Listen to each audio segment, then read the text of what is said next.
So the actual viewable window height of the RMR is about 14 millimeters. On the RMR HD, the height is about 18 millimeters. So that is a huge improvement, and it's clear on the range. It makes an enormous difference over the RMR. But then we get to the SRO, and the viewable window height is 24 millimeters. The RMR HD doesn't even compete.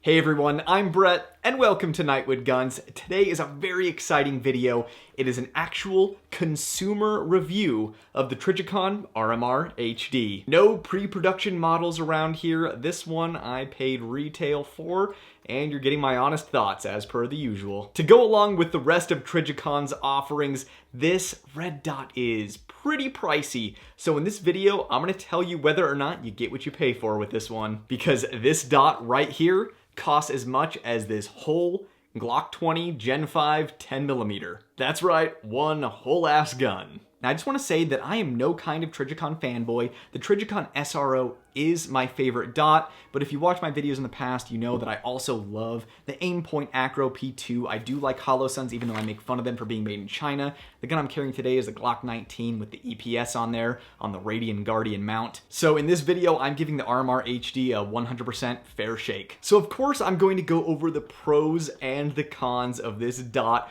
Spoiler alert, I do like it, but there's definitely a couple of things that bother me about it, so be sure to stay tuned for all of that. And there's one feature in particular that might make this my new favorite red dot for carry. And let's give one big thank you to my sponsor, DPM Systems. This video would not exist without them. DPM Systems makes recoil reduction systems for pistols. If you own any handgun, chances are they make a DPM system just for you. If you need to shoot really fast with speedy follow-up shots, DPM Systems is going to make a difference. Don't worry, these don't hurt reliability at all. If anything, it actually enhances reliability because of its design. It reduces the likelihood of a limp wrist malfunction if you have to shoot from an unconventional position or hand your firearm off to somebody that has weaker grip strength. So check out DPM Systems website, that is a .com, and don't forget to enter Nightwood at checkout to get a bonus on your order. And of course, the best thing you can do to support the channel is make sure you are subscribed, and if you're already subscribed, hit the like button and leave a comment down below. And of course, letting the video play all the way through to the end is the best way that you can push this video out to more people and help my channel grow. The links in the description below are the place to be if you'd like to directly support the channel, or if you're looking for a couple of really fun short novels to read. You can find my Patreon down there, my books on Amazon, and you can get on the wait list for any online shooting courses that I offer in the future. Just wrapped up my Advanced Pistol Fundamentals for Concealed Carry and got amazing feedback from all of the students who attended. Definitely a valuable resource, so be sure to check it out. With YouTube hitting so many videos on my channel with demonetization and limited visibility, I definitely appreciate your support. Without you guys, I'd have to quit the channel. So with the life support out of the way, let's hop into the Trijicon RMR HD. So first of all, what exactly is the RMR HD? Well, to sum it up, it's basically a crossbreed between the Trijicon RMR and the Trijicon SRO. The Trijicon RMR is, of course, the gold standard for red dots. The RMR is still the most durable pistol optic on the market. This thing is indestructible. And of course, that's mostly due to its horned design. It has these two raised corners right here that take the brunt of any kind of impact, keeping the glass from shattering. This is an excellent design, and it is patented. That's why you haven't seen anyone else copy it. And unfortunately, Trijicon didn't copy their own design for a really long time. But the RMR has a couple of huge downsides. Number one, to replace the battery, you have to break the Loctite on your screws, take the whole optic off. Granted, the battery life on these is very good, so you only have to do it every couple of years. Most people recommend you do it once a year just for safety, but still, it's an inconvenience nonetheless. The second downside to the RMR is it has a very short window, so the window's not very tall. And if you know anything about running red dots, either defensively or quickly in competition, your rapid follow-up shots become more challenging when you have a short window, because under recoil, that dot will typically pop out of the top of the window, and if you're gripping the gun properly, it will drop straight from 12 o'clock predictably, but you have to be predictive with your follow-up shots, knowing when that dot is going to drop for your next shot. You can run this thing really well, but it is far from the most ideal option. This thing was made before they were really designing optics for pistols. This was one of the first. at least as far as duty and combat ready optics. The SRO, of course, was Trijicon's offering for the competition world. This thing has an enormous circular window. This thing is huge. You will never lose the dot in this. And with that big window, since you never lose the dot, you know where it is at all times. And because of that, it's easier to plant your follow-up shots faster and exactly where you want them to go. Instead of being predictive with when that dot is going to re-enter the window, you know when the dot is going to drop back into position so you can fire at exactly the right moment. This allows you to shoot very quickly, very accurately, with much less effort. I compare that short window on the RMR and the huge window to the SRO to like catching a ball that somebody throws to you. With the shorter window on the RMR, if it leaves the window and comes back down, it's like someone throws a ball at you and says, hey, and then you turn, see the ball halfway to you, and you have to react and catch it. But with the SRO, it's like watching the person throwing it to you, keeping your eye on the ball and catching it. It is much easier and definitely the more effective way to catch a ball. Another huge plus of the SRO is it has a top loading battery, so you don't have to take the optic off, break your Loctite on your screws in order to replace the battery. You can just easily access it, replace it whenever you need to. And of course, it still has excellent battery life, so you don't have to do it very often. Once a year is recommended, but definitely go way longer than that. The downside to the SRO is it doesn't have the durability of the RMR. Now, the durability on this is kind of a mystery because you can beat this thing up, bang it around, toss it up, lands on the ground, and it will be just fine. But then you'll just like set it on a table, walk away from it, and come back and the glass is shattered. I've personally never broken an SRO, and I've been running 3 of them for over a year now, and I haven't been easy on them. So these SROs are durable, but I've definitely seen them break on other people's guns in person, and I've seen them beat them up, and the weirdest thing will set it off and cause it to shatter. Scott Jedlinski of Modern Samurai Project has the best example, where after every class he'd throw his pistol up in the air, it would land on the ground with the SRO, never had a problem, put it in a padded Pelican case, gave it to baggage handlers, flew with his gun, and when he got there, he opened up his padded Pelican case, and the glass was shattered. So with this, you're probably okay with durability, but again, it's kind of a question mark. Enter the Trijicon RMR HD, the best of both worlds. You have that horned design with the 2 raised corners to have that excellent legendary RMR durability. Along with that, you have a much larger window to keep track of that dot easier. And we finally have that top loading battery compartment, so you don't have to remove the entire unit when it's battery changing time. A couple of other things that they added to the RMR HD are these huge buttons. You can't miss them,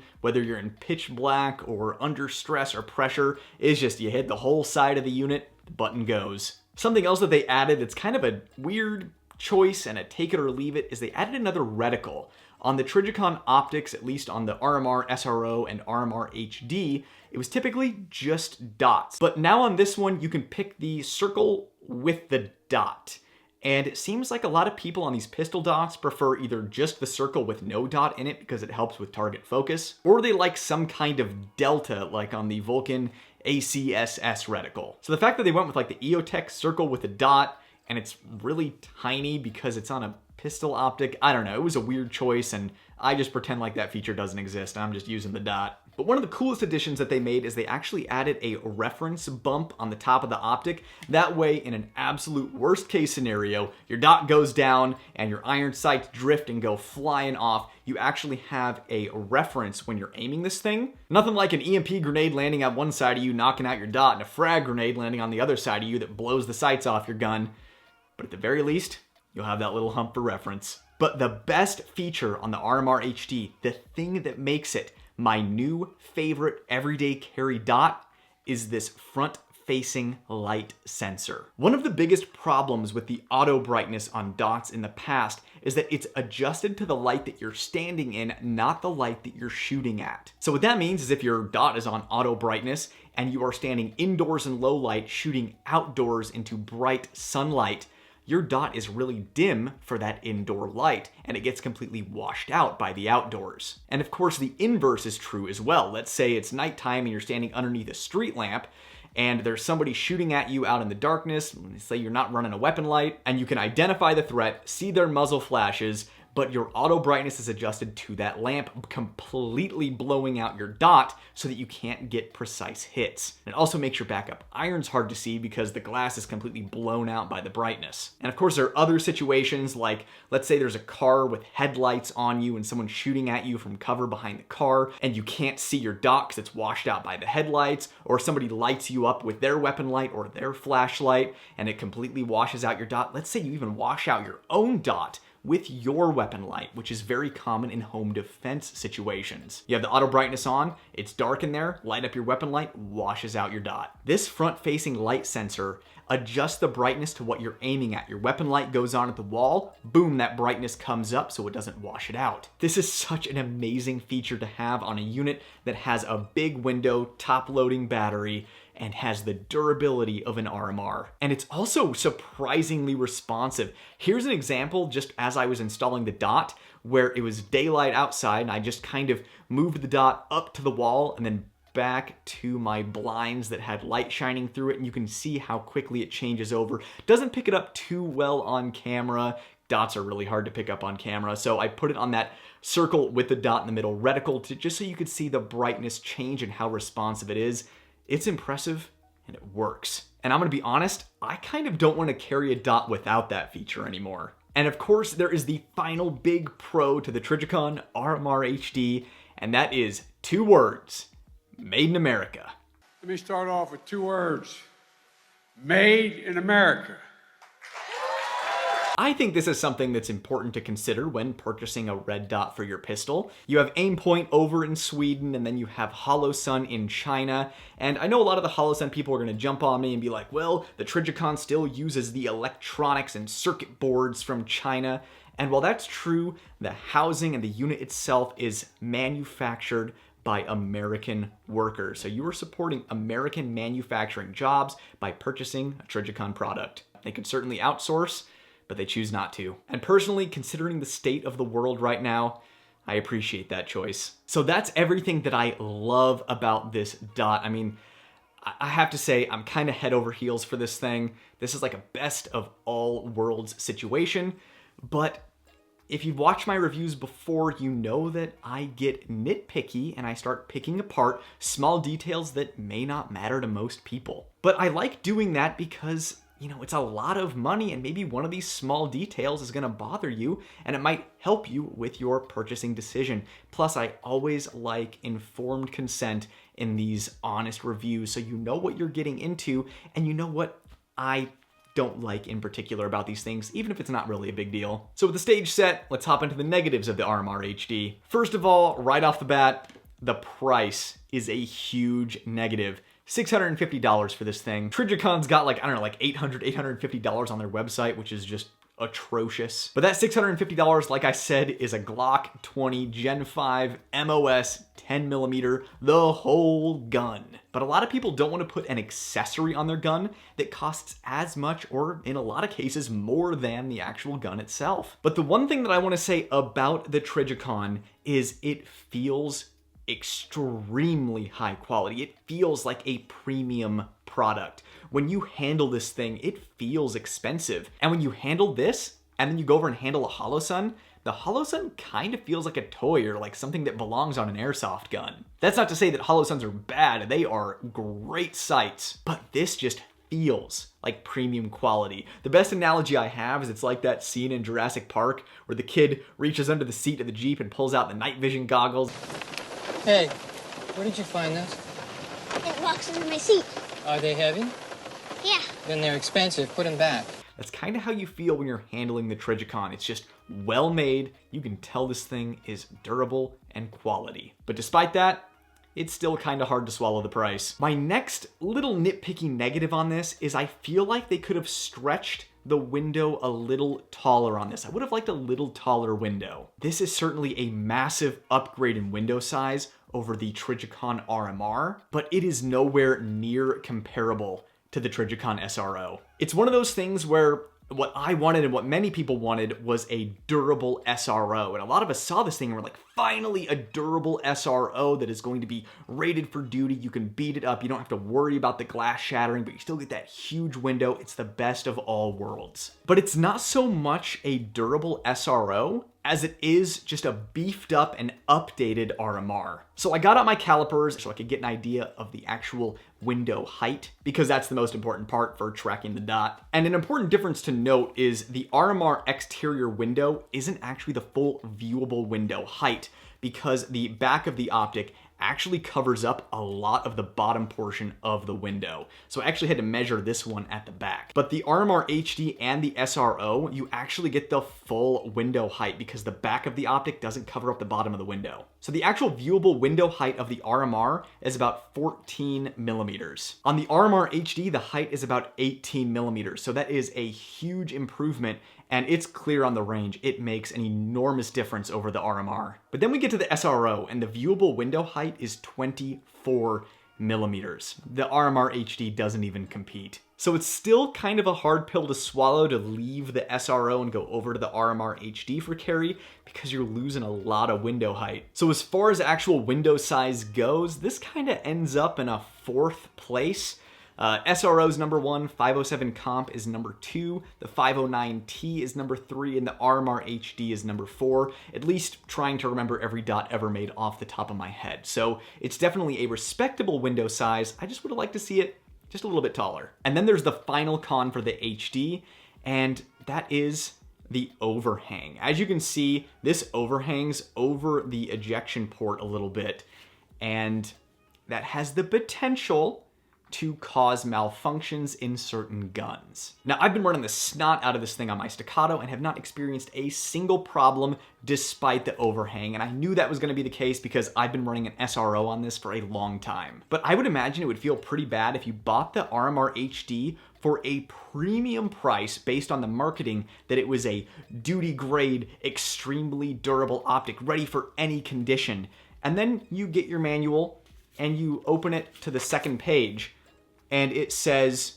we don't recommend mounting this on any gun where it overhangs the ejection port because it could cause malfunctions. And when you start looking at a lot of optic mounts on guns, you realize that's kind of a lot of guns. Now, like I said, I never experienced any problems despite mine overhanging, but you know it's gotta be something worth mentioning that when you buy your $650 duty grade optic and on the second page it says, this optic could make your gun jam. And keep in mind, this overhang design that could cause this issue is due to the top loading battery compartment. And when you look at competitors on the market that have these side loading battery trays, and because of that, they don't need to overhang, you're looking at this really, really expensive optic and this potential for affecting the reliability of your defensive pistol, and it just, I don't know, feels kind of off. But again, it's probably fine. In fact, 99.9% chance it's going to be fine.